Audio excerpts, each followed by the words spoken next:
Today on Sugar Spun Run, I'll be showing you how to make candied pecans at home. Hey Sugar Spun bakers, Sam here, and today I am so excited to be sharing another carefully tested, well-researched, and perfected recipe.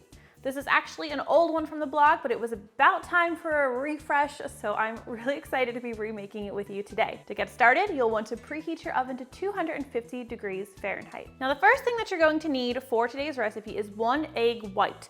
Now, it is just the white, not the yolk. So we're going to just crack that egg, and easiest way to get the white is just pass the yolk back and forth between the halves of the shell until the white falls through. And you can just discard the yolk, or if you want, you can save it to make another recipe, one that just uses an egg yolk.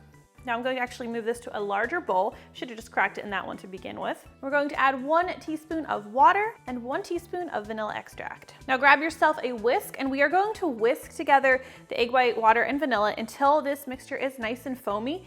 This usually takes me about 30 seconds of vigorous whisking. Okay, this is pretty much perfect. So next thing that you're going to need is 2 cups of pecan halves. We are going to pour these right in with our egg white mixture, and you're just going to want to use a spoon or spatula to just fold these ingredients together or stir them together until all of the pecans are coated with that egg white mixture. All of the pecans should look wet. You want to make sure you get them all well coated.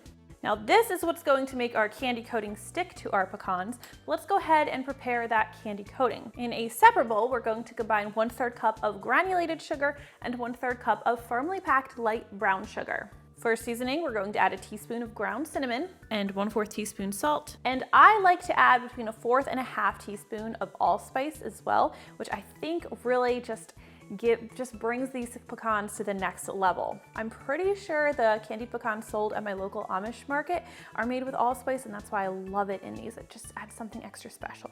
Now we'll just whisk these ingredients together, or stir these ingredients together until they're very well combined. You want everything to be nicely incorporated. Break up any lumps from the brown sugar. Now pour that sugar mixture over our pecans and our egg whites, and we're just going to stir again until the pecans are nicely combined with this candy coating. You want all of the ingredients to be nicely combined, but most importantly, you want the pecans to all be well covered. All right, now grab yourself a baking sheet, and I like to line mine with parchment paper. The parchment paper can make stirring these a little bit of a pain, but it makes cleanup a lot easier. If you bake directly on an ungreased baking sheet, you can end up with, it can just be kind of hard to clean. So the parchment paper is always worth the annoyance to me. Now I'm just going to drop these over the parchment paper. Just use a spatula to evenly distribute them. You want to have a nice even layer here. All right, now we'll take these over to our preheated oven where they're going to need to bake for about 45 to 50 minutes total, but I typically will only keep mine in the oven for 15 minutes at a time. And then every 15 minutes, I will carefully stir the pecans. And here you can see the parchment paper kind of is an annoyance, but it's worth it to me in the end. Just be careful. And then I'll return them to the oven, and after 15 minutes, we'll stir them again.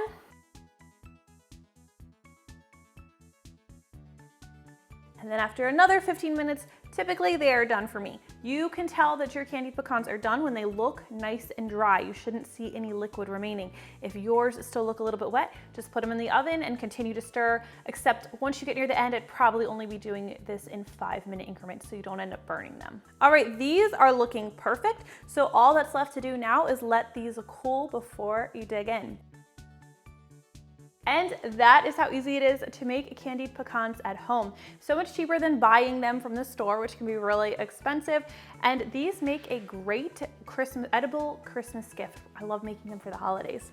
I hope you guys enjoyed today's recipe video, and if you try this one out, please leave me a comment and let me know what you think. I always love hearing from you. Thank you so much for watching, and I'll see you next time. I'm gonna eat all of these by myself.